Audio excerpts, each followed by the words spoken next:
अस्सलामुअलैकुम students, welcome to another video tutorial in Medicology. मैं आपका टीचर मोहम्मद हबीब अमीन। आज जो है हमारा टॉपिक है इम्यून सिस्टम।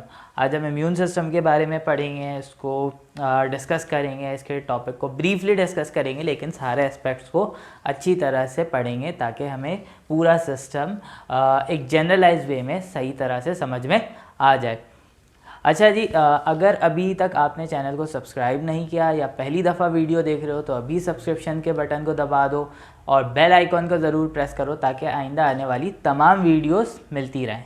तो अब हम स्टार्ट करते हैं इम्यून सिस्टम को। बच्चों, इम्यून सिस्टम होता क्या है? इम्यून सिस्टम एक ऐसा सिस्टम है जो इम्यूनिटी प्रोवाइड करता है। अच्छा, इम्यूनिटी क्या चीज़ है? हमारी बॉडी की कैपेबिलिटी या हमारी बॉडी की वो टेंडेंसी जो हमें डिजीज़ से फाइट करने में, इन्फेक्शियस डिजीज़ से फाइट करने में हेल्प करे। इन्फेक्शियस डिजीज़ यानी किसी माइक्रो ऑर्गेनिज्म की वजह से या किसी दूसरे लिविंग ऑर्गेनिज्म की वजह से जो हमारी बॉडी में हार्मफुल इफेक्ट्स आ रहे होते हैं, अनडिज़ायरेबल इफेक्ट्स आ रहे होते हैं, वो इन्फेक्शियस डिजीज़ कहलाते हैं। सही है?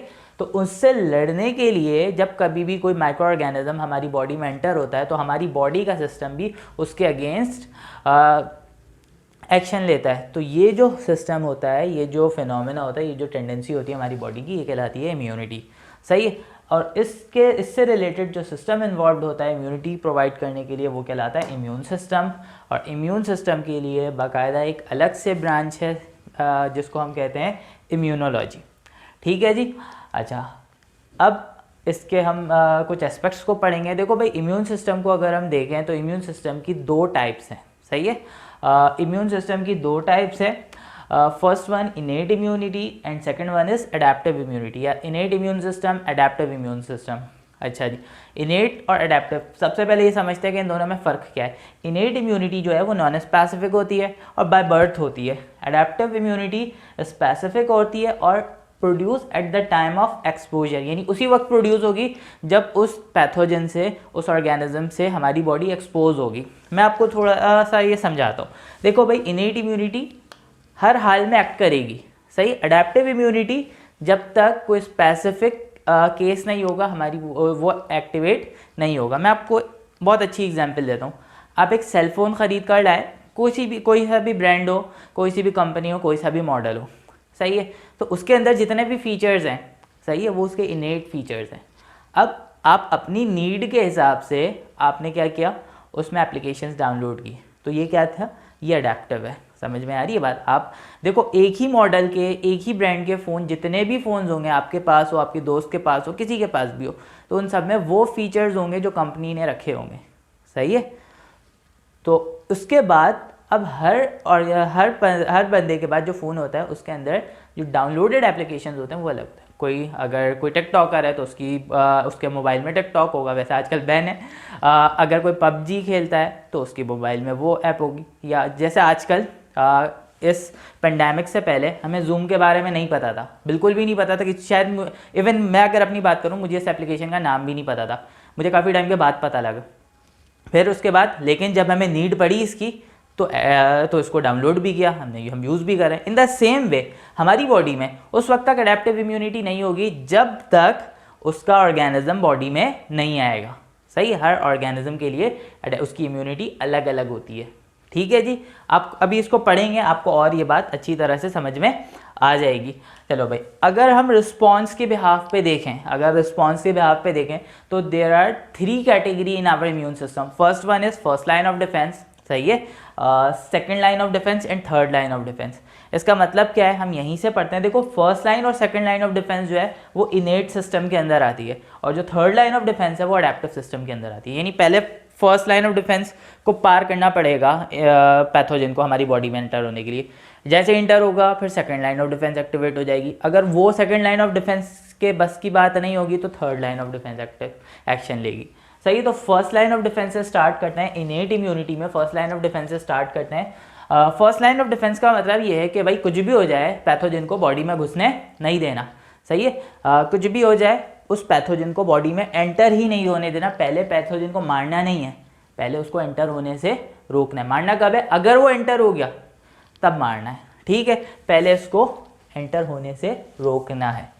अच्छा, अब देखो, फर्स्ट लाइन ऑफ डिफेंस दो चीज़ें होती हैं जो किसी भी पैथोजन को हमारी बॉडी में एंटर होने से रोकती हैं। पहला है फिजिकल बैरियर।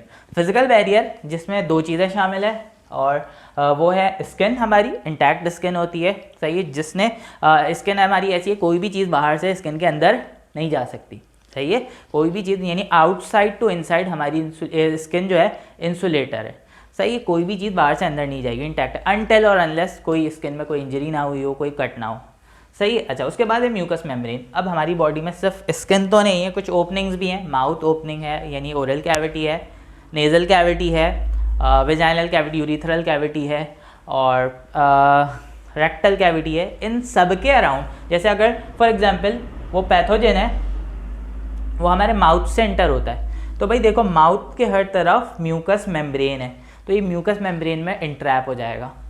अगर नेज़ल कैविटी से एंटर होता है तो इसके अराउंड ये जो रेड से बना है ये क्या है, म्यूकस मेम्ब्रेन है, इसमें इंट्रैप हो जाएगा, ठीक है जी। तो इसका मतलब है वो अब भी अंदर नहीं जा पाएगा। लेकिन समहाउ अगर यहाँ तक पहुँच भी गया तो कुछ केमिकल बैरियर्स एक्टिवेट हो जाते हैं। कुछ केमिकल बैरियर्स में हमारे पास क्या है, लाइसोजाइम है। लाइसोजाइम एक एंजाइम का नाम है, एक प्रोटीन का नाम यूँ कैसे समझ लो, जो कि हमारे स्लाइवा में प्रेजेंट होता है और टेयर्स में प्रेजेंट होता है, इन सारी जगहों पे और भी इसके साइड्स हैं प्रेजेंट होता है। ये करता क्या है, ये लाइसिस करवा देता है बैक्टीरिया की। फॉर एग्जांपल माउथ में एंटर हो गया कोई पैथोजन, अब माउथ में एंटर हो गया तो सलाइवा हमारे माउथ में प्रेजेंट होता है हर वक्त, तो क्या करेगा, सलाइवा में क्या मौजूद है, लाइसोजाइम, वो लाइसोजाइम क्या करेगा, उस बैक्टीरिया की, उस पैथोजन की लाइसिस करवा देगा, सही है, वहीं पे ख़त्म हो गई बात।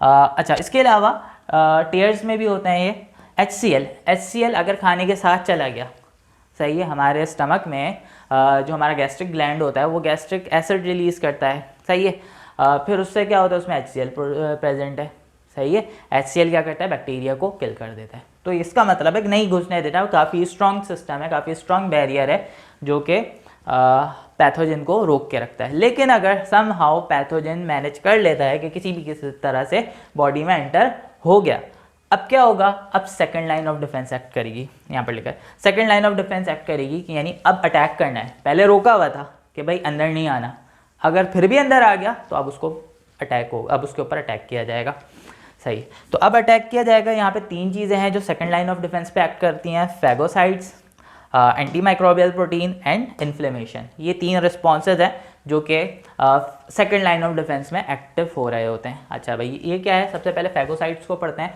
फैगोसाइट्स का मतलब है फैगोसाइट यानी सेल ईटर्स, फैगोसाइटोसिस पढ़ा होगा, cell eating process is called phagocytosis.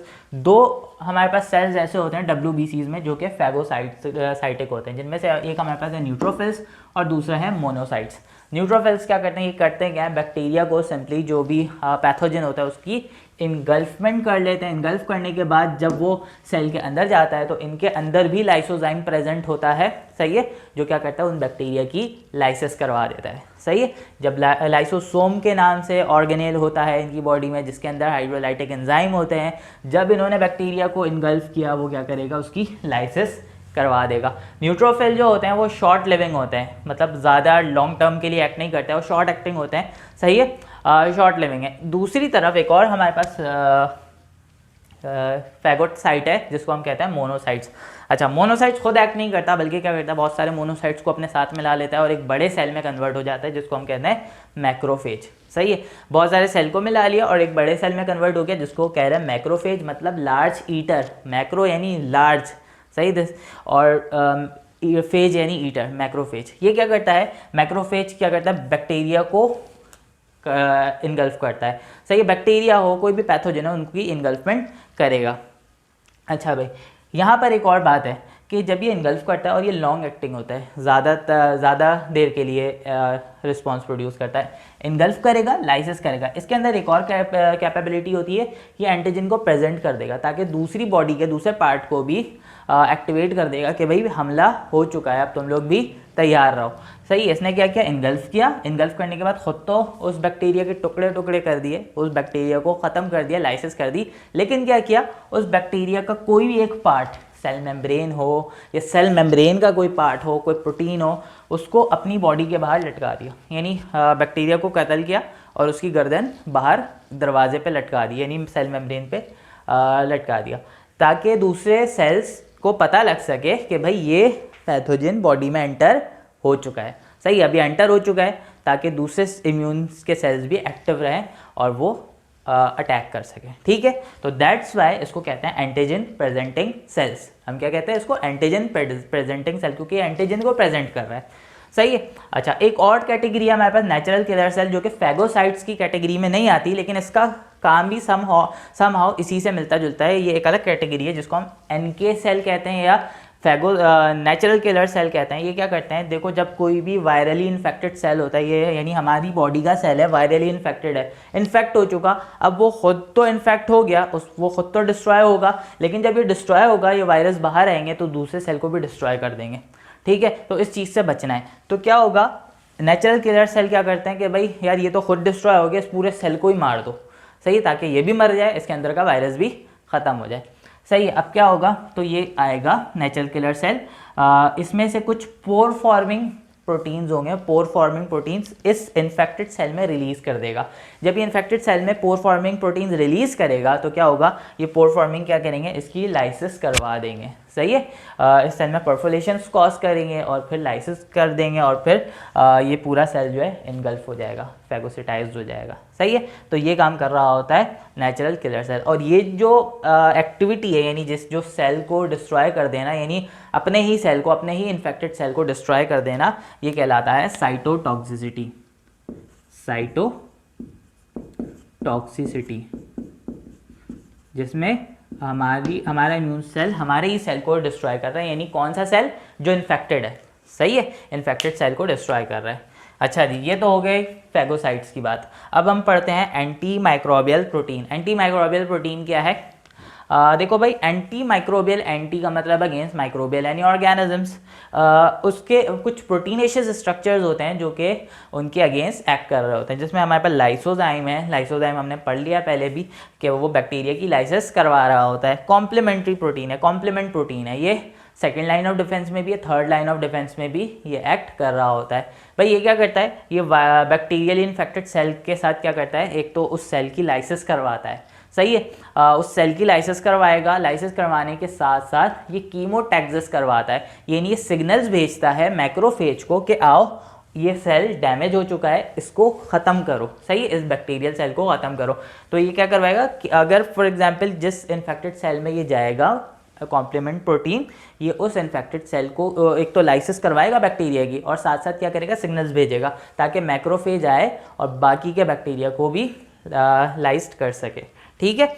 अच्छा, उसके बाद है इंटरफेरॉन। इंटरफेरॉन भी यही काम कर रहा होता है, उसकी लाइसिस करवाता है, और लेकिन ये कौन से सेल में एक्ट करता है? वायरली इन्फेक्टेड सेल्स में। सही है, वायरली इन्फेक्टेड सेल में जाकर उसमें रिस्पॉन्स प्रोड्यूस करता है। अच्छा स्टूडेंट्स, अब हम बढ़ते हैं इसकी थर्ड कैटेगरी की तरफ, दैट इज इन्फ्लेमेशन। इन्फ्लेमेशन यानी इनसाइड फ्लेम, यानी बर्निंग सेंसेशन। बेसिकली इसकी 3 कैरेक्टरिस्टिक्स हैं: स्वेलिंग, रेडनेस, पेन या बर्निंग या इचिंग।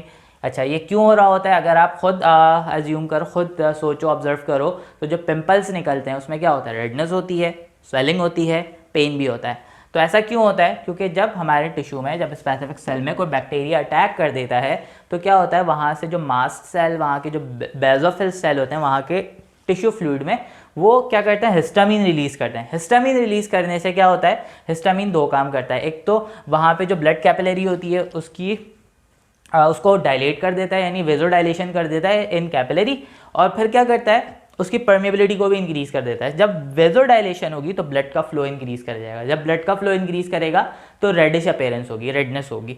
अच्छा, उसके अलावा जब परमेबिलिटी इंक्रीज़ करेगी ना, तो क्या होगा? यहाँ से जो टिश्यू फ्लूइड है, लिम्फ जो है ब्लड में से, वो लीक कर जाएगा। कहाँ पर आएगा? फ्लूइड में आएगा। जिसकी वजह से क्या होगा? लिम्फ जब टिश्यू फ्लूइड में आएगा, वहाँ का प्रेशर इंक्रीज़ करेगा और क्या होगा? स्वेलिंग हो जाएगी। ठीक है, स्वेलिंग होगी, और उसके बाद क्या होगा? जब स्वेलिंग हो गई और प्रेशर भी इंक्रीज हो गया, जिसकी वजह से पेन भी होता है। वहाँ पे जो नर्व प्रेजेंट होते हैं वो पेन सेंस करते हैं। अच्छा, इसके अलावा जो टिश्यू फ्लूइड वहाँ पर गया है, उस पर न्यूट्रोफिल, मैक्रोफेज क्या करेंगे? उस बैक्टीरिया की किलिंग करेंगे। इसके साथ जो बैक्टीरिया के डेड सेल्स होते हैं, हमारे डिस्ट्रक्टेड सेल्स होते हैं, ये सारी चीज़ें पस की फॉर्म में वहाँ से रिलीज आउट हो जाते हैं। तो ये है इन्फ्लेमेशन, मैंने कंसाइज वे में बताया, होपफुली आपको बात समझ में आई होगी। अब एक और छोटी सी चीज़ है फीवर। फीवर का मतलब है elevated body temperature is called fever. यानी उसमें क्या होता है, जब हमारी बॉडी में पैथोजन मौजूद है तो हम WBC क्या कर रहा होता है, WBC एक केमिकल रिलीज करता है जिसको हम पायरोजन कहते हैं। पायरोजन की वजह से, रिलीज होने की वजह से क्या होता है, ब्रेन में सिग्नल्स जाते हैं हाइपोथैलेमस में, और क्या होता है, वो टेम्परेचर को बढ़ा देता है, इंक्रीज़ कर देता है। सही है, तो कितना इंक्रीज़, हमारा सेट पॉइंट है 37 डिग्री सेंटीग्रेड, उससे इंक्रीज़ कर जाएगा, 98.6 फ़ारेनहाइट से इंक्रीज़ कर जाएगा, जिस कंडीशन को हम फीवर कहते हैं, यानी एलिवेटेड बॉडी टेम्परेचर, या हम इसको पायरेक्सिया भी कह रहे होते हैं। तो that's all about innate immunity. अब हम बढ़ते हैं अडेप्टिव इम्यून सिस्टम की तरफ। अच्छा स्टूडेंट्स, अब हम पढ़ते हैं अडेप्टिव इम्यूनिटी। अडेप्टिव इम्यूनिटी जो है, एक और बात यह कि ये थर्ड लाइन ऑफ डिफेंस यहाँ से स्टार्ट हो जाता है अडेप्टिव इम्यूनिटी में। अडेप्टिव इम्यूनिटी जैसे मैंने आपको पहले ही बताया कि भाई ये स्पेसिफिक होता है और स्पेसिफिक पैथोजन के अगेंस्ट ही एक्टिव होता है जब नीड होती है। मतलब फॉर एग्जांपल, अगर आप में से किसी को टाइफॉइड नहीं हुआ, सही है, तो उसके अंदर टाइफॉइड की अडेप्टिव इम्यूनिटी नहीं होगी, क्योंकि हुआ ही नहीं है, कभी पैथोजन आया ही नहीं है, तो उसके लिए वो इम्यूनिटी नहीं होगी। जिसको हो गया उसके अंदर, उसके लिए इम्यूनिटी ऑलरेडी मौजूद होगी। सही, जैसे आजकल कोविड है ना, तो जिनको जो रिकवर्ड पेशेंट है उनके अंदर प्लाज्मा मौजूद है, सही है, वो डोनेट भी कर रहे हैं। तो बेसिकली ये होता है। आप हम इस टॉपिक पे आगे बढ़ेंगे तो ये ऑटोमेटिकली और अच्छी तरह से समझ में आ भी जाएगा। चलो भाई स्टार्ट करते हैं। Adaptive immunity, adaptive immune response, third line of defence, यानी अब सेकेंड लाइन ऑफ डिफेंस के बस की बात नहीं है, उससे बाहर जा चुकी है। तो अब जो है हमारा immune cell, specific immune cell activate होगा। देखो भाई, इससे पहले हम एडेप्टिव इम्यूनिटी में जाए, कुछ चीज़ें समझ लो। देखो, जो ब्लड की सिंथेसिस होती है ना, ब्लड सेल की प्रोडक्शन होती है, वो होती है किससे, बोन मैरो में हो रही होती है। बोन मैरो में होता है pluripotent stem cell. Pluripotent stem cell convert हो जाता है। देखो, इससे दो सेल बन सकते हैं, एक होता है लिम्फॉइड स्टेम सेल और एक होता है माइलॉइड स्टेम सेल। सही है। अच्छा, ये नहीं है कि प्लूरीपोटेंट सेल डिवाइड होगा और एक लिम्फॉइड बनेगा, एक माइलॉइड बनेगा, लेकिन होगा ये कि या तो ये बनेगा या तो ये बनेगा। सही है, इसका मतलब ये, अगर माइलॉइड स्टेम सेल बन रहा है तो उससे RBC, platelets, monocyte, neutrophil, eosinophil, basophils, ये सारे सेल्स बन रहे होते हैं। लेकिन अगर लिम्फॉइड स्टेम सेल्स बन रहा है तो उससे एक स्पेसिफिक किस्म का सेल बनता है जिसको हम लिम्फोसाइट कहते हैं, जिसकी दो कैटेगरी है, बी सेल और टी सेल। सही है, अभी हम इसको ही पढ़ेंगे। ये बी सेल और टी सेल ही एडेप्टिव इम्यूनिटी प्रोवाइड करते हैं। सही है, आगे बढ़ते हैं। देखो भाई, बी सेल और टी सेल के बारे में थोड़ी सी डिस्कशन कर लेते हैं। देखो, दोनों ही बोन मैरो में बन रहे हैं, लेकिन बी सेल मैच्योर भी बोन मैरो में हो रहा है, जबकि टी सेल की मैच्योरेशन थाइमस में होती है। तो थाइमस का टी यहाँ पर आ रहा है टी सेल, और बोन मैरो का बी यहाँ पर आ रहा है बी सेल में। सही है। अच्छा जी, अब एक और बात, एक बहुत ज़रूरी बात, एंटीजन और एंटीबॉडी क्या है। एंटीजन या एंटीबॉडी बेसिकली हमारी बॉडी जो बाहर से फॉरेन पार्टिकल्स होते हैं उनको एंटीजन समझ रहे होते हैं। बेसिकली एंटीजन तो प्रोटीन होता है जो सेल मेम्ब्रेन पे होता है, एक्सट्रिंसिक प्रोटीन होता है। लेकिन बेसिकली अब यूँ समझ लो कि हमारी बॉडी पूरे ऑर्गेनिज्म को ही, पूरे माइक्रो ऑर्गेनिज्म को ही एंटीजन समझ रही होती है। तो जहाँ जहाँ पे एंटीजन की बात आएगी तो वहाँ पे ऑर्गेनिज्म को ही समझना है आपने। उसके नतीजे में हमारी बॉडी कुछ प्रोटीन प्रोड्यूस करती है, प्रोटीनेशियस स्ट्रक्चर प्रोड्यूस करती है, जो कि एंटीजेंस के साथ बाइंड करता है, वो कहलाता है एंटीबॉडी। सही है, अभी ये बात और डिटेल से अच्छी तरह से समझ में आ जाएगी।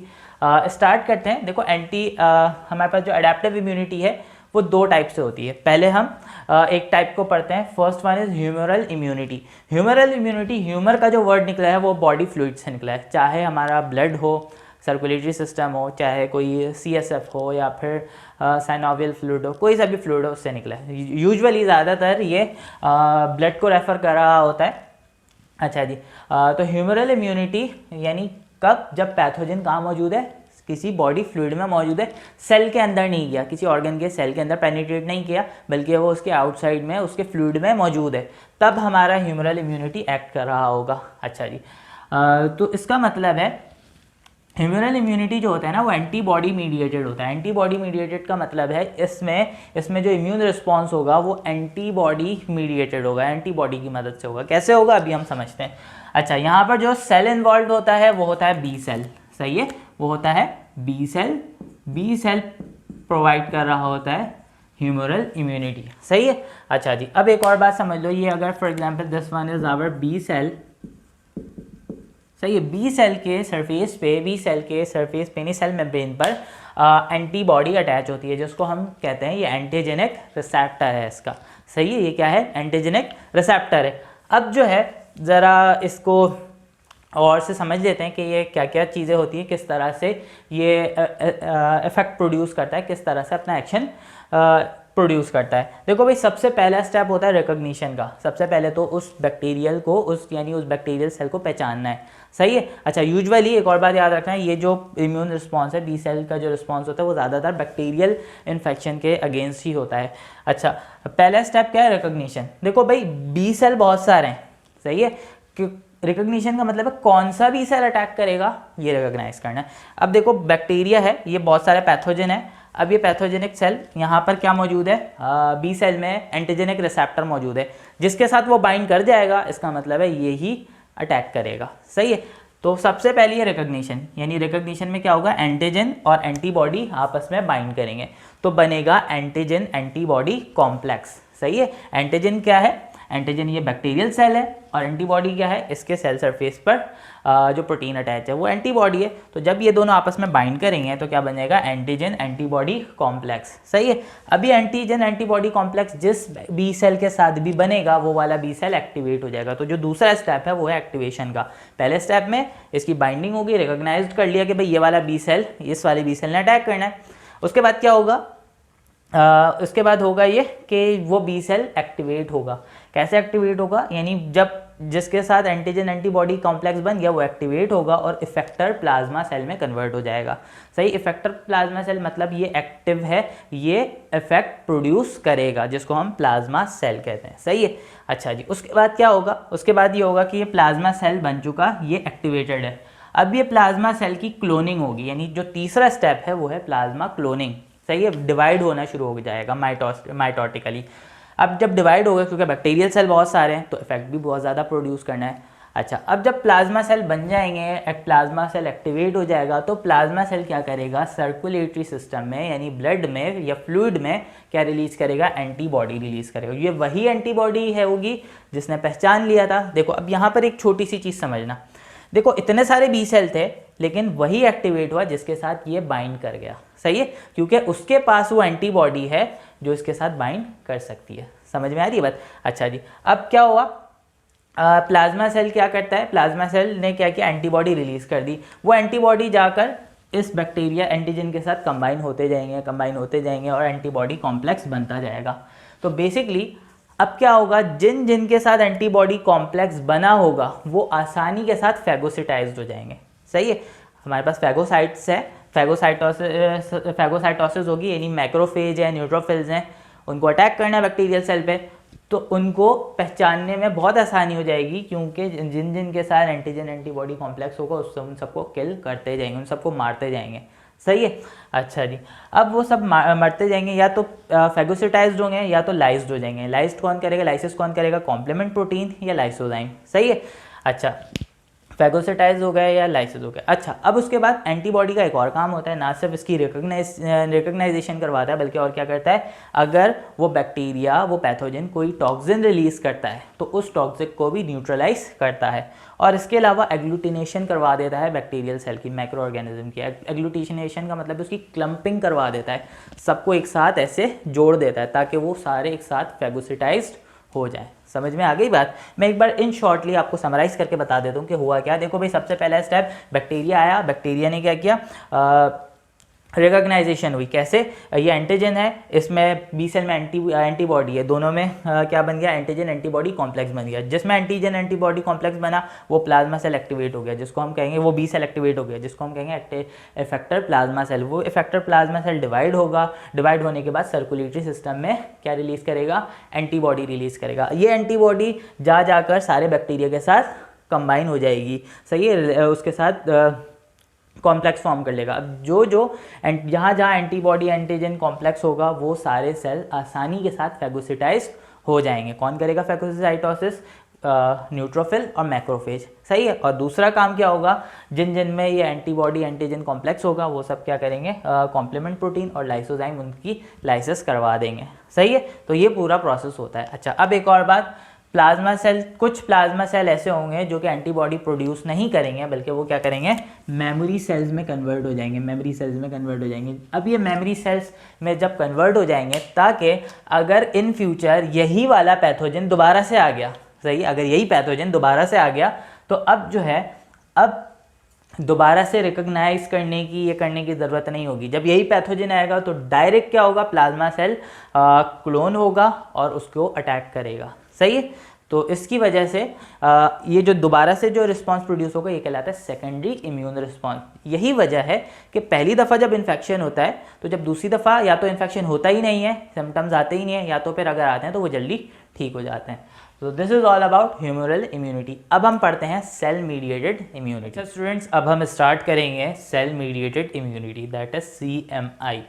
अच्छा भाई, सेल मीडिएटेड इम्यूनिटी जो है वो, उसको कौन रेगुलेट करता है, उसको रेगुलेट करता है टी सेल। टी सेल के बारे में मैंने पहले ही बता दिया, T4 थाइमस, यानी बोन मैरो से ये प्रोड्यूस तो होता है लेकिन थाइमस में जाके मैच्योर होता है। अच्छा भाई, इससे पहले हम आगे पढ़े टी सेल के बारे में थोड़ी सी चीज़ें पढ़ लेते हैं। यहाँ पर 3 टाइप है, वैसे 4 टाइप होती है, चौथी टाइप भी मैं अभी आपको बताऊँगा। Helper T cell, cytotoxic T cell, suppressor T cell, सही है। अच्छा, चौथी टाइप जो होती है वो होती है मेमोरी टी सेल, सही है। कुछ लोग उसको चौथी टाइप में इंक्लूड करते हैं, कुछ बुक्स में ऐसा नहीं होता। अच्छा जी, अब ये जो है हमारे पास ये 3 तरह के सेल्स हैं। अच्छा, सेल मीडिएटेड इम्यूनिटी होगी कब, सही है। ये कैसे पता चलेगा कब सेल मीडिएटेड इम्यूनिटी प्रोड्यूस होगी और कब एंटीबॉडी मीडिएटेड।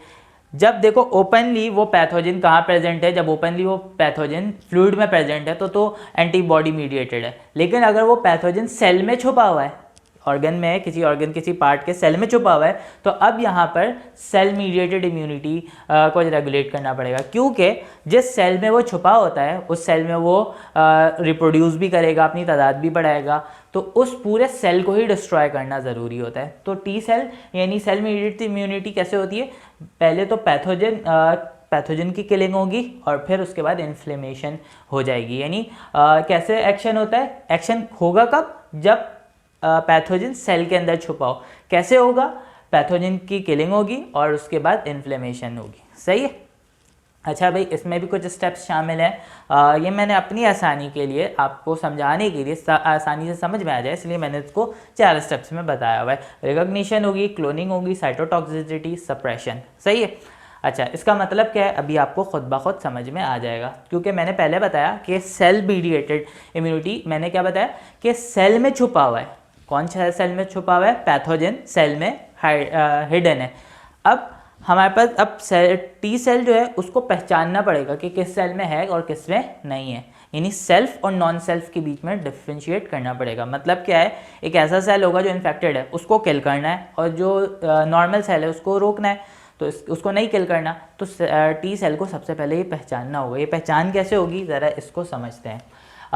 देखो भाई, एक चीज़ है मेजर हिस्टोकम्पैटिबिलिटी कॉम्प्लेक्स। ये क्या होता है, ये बेसिकली यूँ समझ लो ये मार्कर है जो कि ये मार्क करवाता है कि भाई किस सेल में पैथोजन है और किस में नहीं है। अभी समझ में आ जाएगा कि कैसे करवाता है। इसकी 2 क्लासेस है, MHC क्लास 1, MHC क्लास 2। अच्छा, अभी ज़रा समझना, पहले तो इन तीनों के फंक्शन को समझ लेते हैं। हेल्पर टी सेल क्या करेगा, रिकॉग्नाइजेशन करवाता है, रिकॉग्नाइजेशन करवाएगा पहला फंक्शन, और उसका दूसरा फंक्शन ये कि साइटोटॉक्सिक सेल ये प्रोड्यूस करेगा। अटैक जो करता है वो साइटोटॉक्सिक सेल प्रोड्यूस करता है, यानी अटैक साइटोटॉक्सिक सेल करता है, और उसके बाद उस अटैक को जब पैथोजन ख़त्म हो जाता है तो उस अटैक को रोकना भी पड़ता है, तो वो सप्रेसर टी सेल करता है। देखो सबसे पहले होगा क्या, इस मैकेनिज्म को समझना ज़रा। देखो होगा क्या, MHC क्लास 2, MHC क्लास 1, 2 इसकी क्लासेस हैं, 2 टाइप्स है इसकी।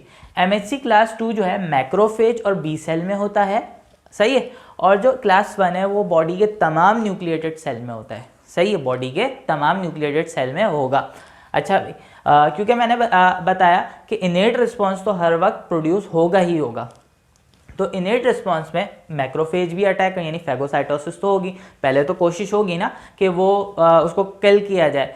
और मैंने एक बात बताई है अभी स्टार्ट में कि मैक्रोफेज जो होता है वो एंटीजन प्रेजेंटिंग सेल होते हैं, यानी एंटीजन को प्रेजेंट करते हैं। अब वो बात, उस बात को यहाँ से लिंक करो ज़रा, देखो होगा क्या, मैक्रोफेज क्या कर रहे हैं, मैक्रोफेज कर ये रहे हैं कि पहले तो उस सेल को किल किया, किल करने के बाद उसका एक पार्ट जो है बाहर रिप्रेजेंट कर दिया। जो जहाँ पर रिप्रेजेंट कर रहे होते हैं वो क्या होता है, जो रिप्रेजेंट कर रहा होता है वो होता है MHC क्लास 2। यानी अब देखो, आप समझना ज़रा इसको, मैक्रोफेज ने, बैक्टीरिया एंटर हो चुका था, मैक्रोफेज ने उसकी किलिंग स्टार्ट कर दी थी।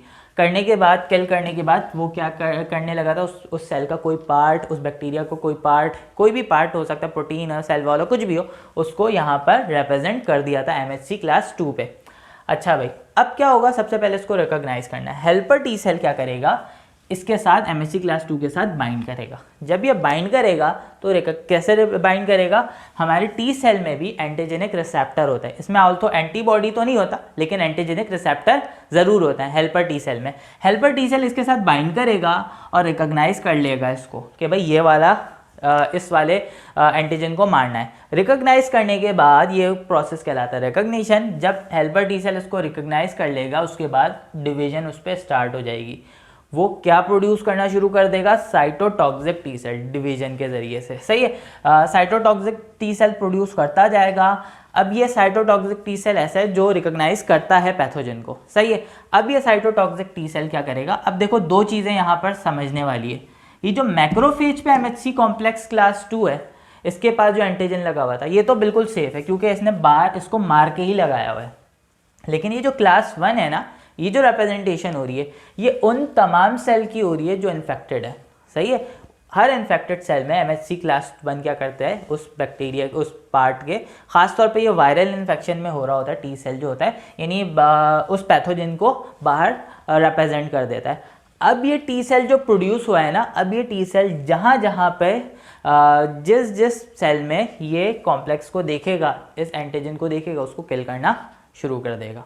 सही है, बात समझ में आ रही है। पहले क्या हुआ, पहले हुआ ये कि मैक्रोफेज ने उसको किल किया, किसको किल किया, उस पैथोजन को किल किया। पैथोजन को किल करने के बाद उसका एक पार्ट बाहर रिप्रेजेंट कर दिया।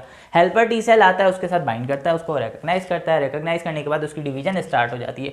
डिवीजन स्टार्ट होती है, साइटोटॉक्सिक टी सेल प्रोड्यूस होता है। साइटोटॉक्सिक टी सेल उसको रिकॉग्नाइज करता है एंटीजन को। अब ये जाकर जहाँ जहाँ पे देखता है ये मौजूद है, यानी क्लास 2 के अलावा क्लास 1 भी रिप्रेजेंट कर रहा होता है, तो उन तमाम सेल्स को किल करना शुरू कर दे, क्योंकि पूरे सेल को किल करना है। सही है, MHC क्लास 1 हर न्यूक्लिएटेड सेल में होगी। यानी फॉर एग्जांपल, अगर दो न्यूक्लिएटेड सेल है, जिस दो में अगर ये अनइन्फेक्टेड है और ये वाला इन्फेक्टेड है, तो टी सेल कैसे पहचानेगा, टी सेल पहचानेगा इस MHC क्लास 1 से। जिसके अंदर ये एंटीजन रिप्रेजेंट होगा उसको मारना है, और जिसके अंदर नहीं है उसको नहीं मारना। सही है, अच्छा भाई, इस तरह से क्या करेगा, टी सेल ने उसको किल कर दिया, पूरे सेल की लाइसिस हो गई। उसके बाद क्या होगा, उसके बाद होगा ये कि कंटिन्यूसली हेल्पर टी सेल जो है साइटोटॉक्सिक टी सेल को प्रोड्यूस करता जाएगा। एक वक्त आएगा कि भाई बैक्टीरिया या वायरस, पैथोजन सारे खत्म हो गए। एक बात याद रखना, टी सेल ये जो है खासतौर पर वायरल इन्फेक्शन के लिए होता है और दूसरे पैथोजन के लिए होता है। अच्छा, तो अब जो है पैथोजन ख़त्म हो गया, एंटीजन ख़त्म हो गया। अब क्या होगा, लेकिन helper T cell continuously produce कर रहा है, साइटोटॉक्सिक टी सेल प्रोड्यूस करता जा रहा है। तो सप्रेसर टी सेल क्या करता है, हेल्पर टी सेल के साथ बाइंड कर जाता है, हेल्पर टी सेल के रिसेप्टर के साथ बाइंड कर जाता है। जैसे ही वो बाइंडिंग होती है, हेल्पर टी सेल की सेल डिवीजन स्टॉप हो जाती है। सही है, अब यानी सिचुएशन पे काबू पा लिया गया है, हेल्पर टी सेल की फर्दर डिवीजन रुक जाती है। हाँ, जो टी सेल बच जाते हैं, जो टी सेल बच गए, यानी उन्होंने साइटोटॉक्सिसिटी नहीं की, वो कन्वर्ट हो जाते हैं मेमोरी टी सेल में। यानी ये चौथी टाइप है इसकी, मेमोरी टी सेल में। अब कभी भी इन फ्यूचर अगर ऐसा होगा कि अब ये पैथोजन दोबारा आएगा, तो ये इसको रिकॉग्नाइज करने की इतनी लंबी ज़रूरत नहीं पड़ेगी। T cell, memory T cell पहले से होगा, वो क्लोन करेगा, डिवाइड होगा और फ़ौरन से साइटोटॉक्सिक टी सेल बनाएगा और अटैक करेगा और उस पैथोजन को ख़त्म करेगा। होपफुली बात समझ में आ गई होगी। अच्छा, जो पहला रिस्पॉन्स आता है हम उसको कहते हैं प्राइमरी रिस्पॉन्स। जो दूसरी बार अगर सेम पैथोजन आता है तो उसको कहते हैं सेकेंडरी रिस्पॉन्स। तो सेकेंडरी रिस्पॉन्स ज़्यादा फास्ट होता है, प्राइमरी रिस्पॉन्स स्लो डाउन होता है। क्यों? क्योंकि सेकेंडरी रिस्पॉन्स में मेमोरी सेल्स बन चुके होते हैं, उसमें ये रिकॉग्निशन वाला प्रोसेस नहीं होता। अच्छा जी, और कुछ और 2-3 चीज़ें हैं जिसमें है हमारे पास active immunity, passive immunity. Active immunity का मतलब है, देखो भाई ये जो हमने पढ़ा, एंटीजन आया फिर उसके बाद एंटीबॉडी बनी या हमारा सेल्स इम्यून सिस्टम एक्टिवेट हुआ, this is called active immunity. और क्योंकि नेचुरल एंटीजन आया था तो ये कहलाता है नेचुरल एक्टिव इम्यूनिटी। सही है। हम ये काम करते हैं वैक्सीनेशन में। वैक्सीनेशन में क्या करते हैं, पैथोजन को डीएक्टिवेट कर दिया, बॉडी में डाल दिया। बॉडी में जब वो पैथोजन गया ना तो क्या हुआ, बॉडी में जब पैथोजन गया बॉडी उसको एंटीजन समझती है और उसके ऊपर अटैक करना शुरू कर देती है। ऐसे इस सिचुएशन में क्या होता है, बॉडी में मेमोरी सेल बन जाते हैं ताकि कभी वो पैथोजन रियल में आए तो मेमोरी सेल पहले से प्रोड्यूस हो, रिकग्निशन का प्रोसेस पहले से हुआ हो और बॉडी उसको अटैक कर दे ताकि हमें बीमारी ना हो सके। समझ में आ रही बात? ये कहलाता है artificial active immunity. Passive immunity का मतलब ये होता है कि भाई जैसे कि ड्यूरिंग डेवलपमेंट यानी फीटस जो होता है, जो यानी जो प्रेग्नेंट फीमेल होती है, उनमें क्या होता है, उनकी बॉडी में जो एंटीबॉडी बने हुए होते हैं वो एंटीबॉडी उनके फीटस में यानी डेवलपिंग ह्यूमन में जा रहे होते हैं, जिससे क्या होता है उनकी ह्यूमन जो फीटस होता है उसको इम्यूनिटी मिलती है। तो ये क्या हुआ, डायरेक्ट बने बनाए एंटीबॉडी बॉडी में आ रहे हैं। सही है। जिससे क्या हो रहा है, बॉडी इम्यून्ड हो रही है। तो ये कहलाता है natural passive immunity. Artificial passive immunity भी है। आर्टिफिशियल जैसे अगर आपको मैं एग्जांपल दूं, अभी कोविड में प्लाज्मा डोनेट कर रहे थे, प्लाज्मा जिनको इन्फेक्शन हो गया, अब वो रिकवर कर गए तो उनके अंदर एंटीबॉडी पहले से बनी हुई है, उन्होंने क्या किया, दूसरों को डोनेट कर दिया। सही है। तो ये जो है ये भी पैसिव इम्यूनिटी है। बनी बनाई एंटीबॉडी को डोनेट करना ये पैसिव इम्यूनिटी होती है। सही है। आई डू होप बात समझ में आ गई होगी। तो ये पूरा this is all about immune system. अगर बच्चों लेक्चर समझ में आया, वीडियो अच्छी लगी है तो वीडियो को लाइक ज़रूर करो, कमेंट में मुझे बताओ और फिर उसके बाद इस वीडियो को शेयर भी करो, चैनल को सब्सक्राइब करो। मैं आपका टीचर डॉक्टर मोहम्मद हबीब अमीन। मिलते हैं अगली वीडियो में नए टॉपिक के साथ। अल्लाह हाफ़िज़।